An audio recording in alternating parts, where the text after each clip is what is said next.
Dami namang trip nito si Sasuke. May papogi-pogi pa.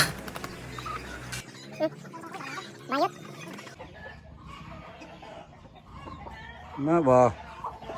Ilaw. Uy, mababag man.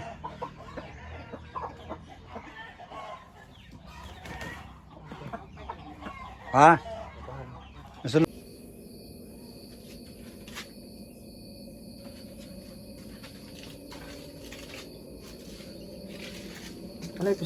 Alam nyo ba dito sa lugar namin, sobrang init, no? At hindi po umuulan, kaya medyo malikabok. At maganda din po ito, no, sa mga manok natin, no, kapag tag-init. Pero dapat meron tayong gawin para mas gumanda pa yung kanilang performance, which is yun po yung pag-maintenance. So sa ngayon, meron ako dala ditong feeds ng baboy. Itong feeds ng baboy, idadagdag ko to sa papakain ng ating mga manok. So maganda tong feeds na to, no? Kaso nga lang hindi to pinapansin doon sa agri-vet natin, kaya dinala ko na lang dito, no, kumpara sa mag-expire siya. Yan. So 3 months lang kasi yung stocking ng feeds. So itong feeds na to is pamimix natin dito sa pagkain ng ating mga breeders, no? Hindi to ibibigay sa Shamon, no, kundi sa native at saka heritage chickens lang to. So dito natin to ipapares sa ating ginagamit na patuka. At dahil nga sabi ko sa inyo, hindi umuulan dito, no, kapag hindi po kasi umuulan, yung magandang pagkain niya or sobrang init is basa. So mag-wet feeding kami ngayon. Yan, papakita ko sa inyo paano mag-wet feeding. So ganito yung mixture ng pagkain ng baboy at pagkain ng manok, no. Okay lang yan, puro branded naman yung feeds natin. Ang hinawakan ko po ngayon ay anak ni Avatar, yung ating napakalaking rooster din dito. Pero pumalo na po si Avatar dahil sa kanyang injury. Ito naman yung dark na wayon, yung hinahawakan ko ngayon. So matangkad dito at excited akong lumabas na yung kulay talaga nito, no? Kasi nga uso na naman ngayon yung dark na wayon. Tsaka update ko lang dun sa kapatid niya na babae nung yung maliit talaga, no, nung pagkuha ko is hindi na nakahabol, no? Nawala na rin, pumanaw na rin. Dahil sobrang laki na nila at nag-deworm pa ako, no? Sana ginawa ko is diniworm ko lang yung maliit. Ito hindi muna. Sinabay ko kasi pag-deworm lahat, kaya talagang hindi na hindi na umabot dito sa ganito kalaki yung kapatid niyang maliit, yung naiwan, no? So maliit talaga yun pagkuha ko. Pero okay lang, so ganun talaga kapag nagmamanok tayo. Ito muna yung ibibigay natin, no? Kasi kahapon ginamit ko dito is yung King's Vita Plus. Intenso Plus yung gagamitin ko dahil meron po itong vitamins, minerals, electrolytes, saka may CGF po. Meron din po itong ascorbic acid, no? Calcium, meron din po ito. At merong dextrose. So maganda po to para sa mga breeders din po natin. Merong vitamin A, vitamin D3, at saka vitamin E. Which yun yung mga sangkap ng mga vitamins yung hinahanap natin para sa mga breeders. Mag-harvest si Papa ngayon sa ating Rhode Island. Ito na yung last collection ngayong araw. Pero depende pa yun mamaya kapag merong nangitlog after ng kain nila, no, ng dinner nila, ay syempre kukunin din namin. Ngayon naman dito tayo sa Shamo natin. Yung binibigay ko dito, no, halimbawa kapag mayroong mga simptomas ng sipon, Panamox agad natin, no, Panamox Caplet. Tapos kapag maintenance naman, Intenso Premium. By the way, pwedeng pagsabayin tong dalawa, okay naman. Kasi nga vitamins naman tong isa, hindi ma-overdose yung manok.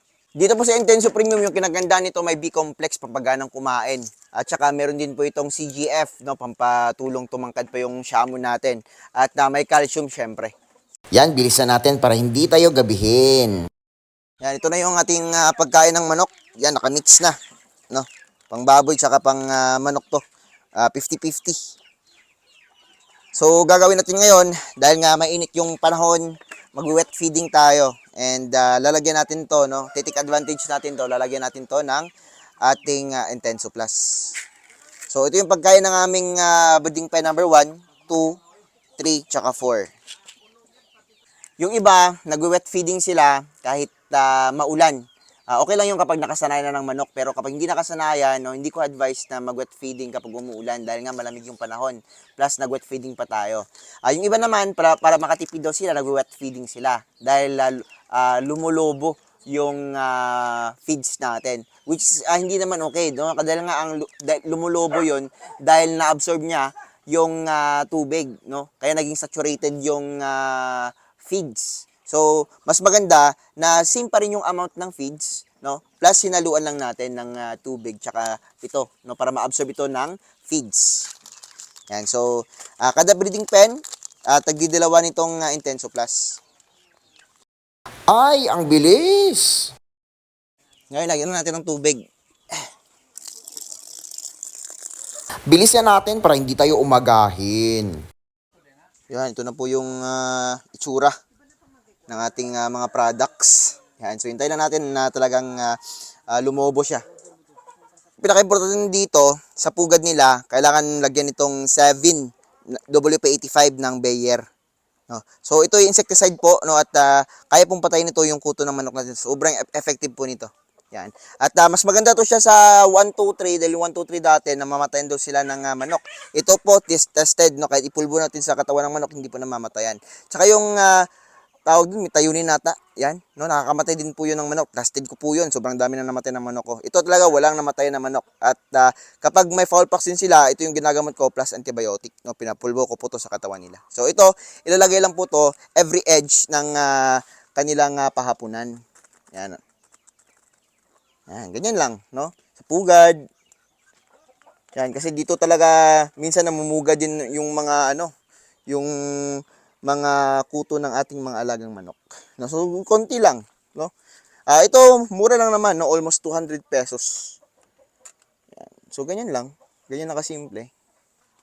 Yan. Every pugad and every corner. Yan. Dito sa gilid-gilid. Yan. Ganyan po yan. So, ganyan lang po. No? Mga ilang oras lang, wala na yan. Wala na yung kuto. Yan. So, wala kasing kuto dito sa manukan natin dahil nga every 3 months ako nagaganito. Yan. Corner na naman. So, ganyan ang kadali. Yan. Alis talaga yung kuto. So, lahat po ng breeding pen, lalagyan ko po nito. So, hindi naman ako makakaubos ng ganito, no? Kalahati na naman ako maubos ko. Tapos, sa next 3 months na naman.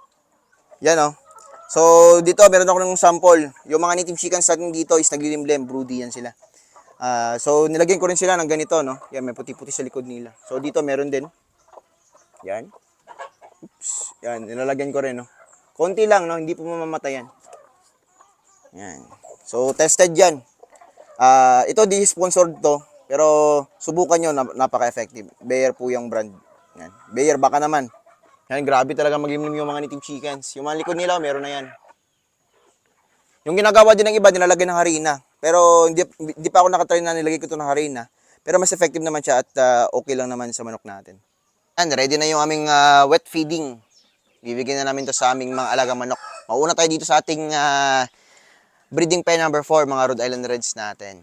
Yan. So, itong mga manok natin, hindi po to sanay sa wet feeding. So, minsan lang po kami nag-wet feeding dito. Yan. Yung kinaganda lang talaga sa manok din namin, hindi po mapili sa pagkain.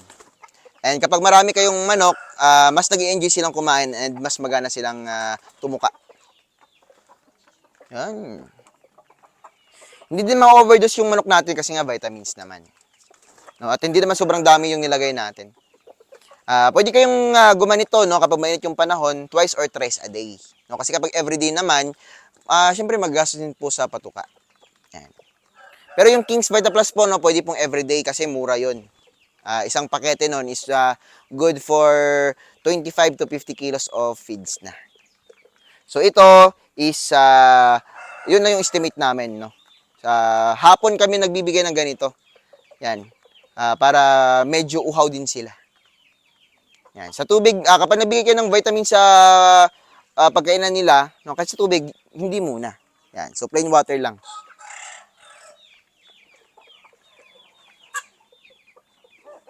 Yung iba din, napapalubos sila ng feeds at ginagamitan nila ng tubig. Yung pangit na kasi doon is nabubusog yung manok, no? More doon sa tubig. Pag gumamot po kayo ng manok, no, pwede din po dito sa i-mix nyo sa pagkain nila. Yan, no. So ganitong estilo din po. Yung problema lang sa gamot is medyo mapait yung antibiotic. So itong vitamins kasi medyo matamis to. Na-try ko na ba? Yes po, tinry ko, no? So hindi naman nakakasama sa tao, pero konti lang. Yan. So alam nyo naman na dry feeding talaga ako dito. Yan, wet feeding lang dahil nga para ma-presko naman yung katawan ng manok natin. Kasi mainit talaga yung panahon. No? Parang tae eh. Pero goods na goods yan dahil pure feeds naman. Commercial feeds. At yung problema lang dun sa ginamit ko na gestating is nasa 15% lang yung crude protein. Yan. So, yung pang breeder talaga is 18% yung ginamit kong feeds dito sa crude protein. Yan. Ultra Pack tsaka Binobo yung ginamit ko dito. Yan, dito naman tayo sa ating Black Ostol Herp. So, may lumipad dito na native. Baka umitlog dito. Yan, konti na lang talaga yung Black Ostol Herp natin, no? Tsaka yung Rhode Island, tsaka hybrids. Yan. Pero don't worry, no? May tinatago na naman tayo. Pinapalaki namin ni Papang. Papakita ko sa inyo mamaya dahil maglalagyan ako ng maintenance sa kanila.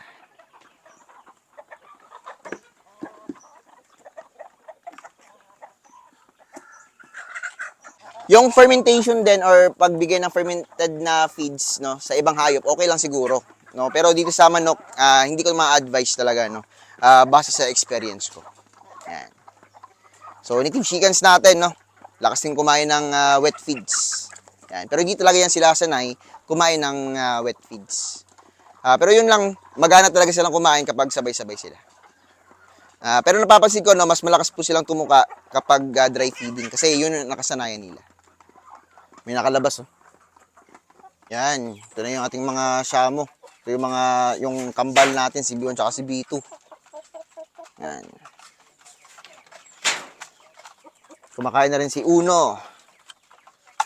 Yan. Malikabok yung mga manok natin, no. Walang ligo. Dahil once a week ko lang to pinapaliguan. Yan. Dahil every morning, dun sa baba sila, no? Pinababa sila ni Papang para ma-exercise yung mga muscles nila. Yan, si Tres. 4, lakas na lang kumain ito. Sasuke. Yan, Bogi. Orochimaru. Yan, Bogi din, no? Si Orochimaru mabait ito, pero di pa ready mag-breed. Ito naman yung mga Indio Gigante natin, cross sa Dumbo. Ito naman yung mga Giant Shamu natin. Yan, malalaki na. Trio to. Yan, mga anak ni Avatar. 4. Yan, taga-4 yan, taga-kulungan. So, dito 3 lang. Oh, pero yung kay Avatar, 4 yan. Yan, ito yung mga selections natin ng Kanawayon Giants. Ito naman, yung PB. Yan. So, sa 4, 3 na lang yung natira. Malit kasi yung isa. Kaya, hindi kinaya. Dito, meron din anak ni Avatar. Yan, Giants din to, no? May Kanawayon dito. Itong babae yata. Yan. 4. So, dito naman, kakalagay din natin dito. Yan. Tatangkad, no? Yan. So, ito hindi pa to 1 month, no? Bata pa to. May Kanawayon dito, 2. Isang lalaki, isang babae.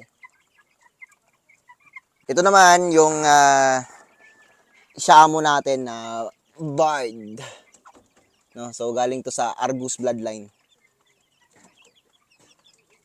Yan. So, ito naman is yung mga napapisa ko. Yung iba dito is hindi po anak ni Avatar, no? May Aspo bloodline dito. Yan, mga bigigating mga bloodline yung mga nandito. And may mga ongoing na naman tayo papunta dito sa manukan natin, no? Galing sa Zamboanga and galing Cagayan. So abang-abang na lang, no? Siguro this week or next week, no? Darating na yan dito. Ibibigay ko ngayon is itong ating B1B1. So para to sa mga shamo natin na hindi pa nabakunahan. Dahil yung shamo kasi natin kakaunti lang. So dapat marami sila para isahan lang, no. So tag 2 weeks lang naman yung mga gap nun. At saka yun, no. B1B1 muna para lumakas yung immune system nila and para din ito sa Newcastle disease or aratay. And after nito mga 5 days to 1 week na naman. Yan. No, yun yung gap ko kapag sisamo. Kasi matagalan naman yung pagbenta. Pero sa Heritage Chickens, yung pagbibigay ko is first day gumburo agad, tsaka Beyond B1, and pagka 3 days naman, magbibigay na ako ng lasota, no, kasi mabilisan yung buyer natin. So dito sa Shamo is 1 month old, no, bago nire-release. Ganito lang kasimple, oh. Isang patak sa mata, isang patak sa ilong. Yan, so connected naman yan sila. Kapag 2 drops kasi sa mata, tutulo na yung second drop, no? Kasi puno na. So dapat one side lang. Kasi kapag halimbawa medyo masakit yan, one side lang yung masakit na mata sa kanila. So yan, dana yan lahat. Ito naman, isang gamit lang to. At dispose na. Itong bakuna din, no, base sa veterinarian and base din sa research ko, no, 2 to 3 years lang po yung effectivity nito. And after that, wala na, tapon na. Papasilip ko muna kayo ngayon sa aming selections. Rhode Island, hybrids, Black Stolorp, at may mga native kami dito. May mga maliliit din dito kasi galing to sa ibang batch, mga native yan, no, galing sa ibang batch. Yan, so sobrang mga malalaki to. May mga anak ng Jersey Giant dito. Yan, siyempre ito, bird na naked neck. Yan, napakaganda. Lalaki to.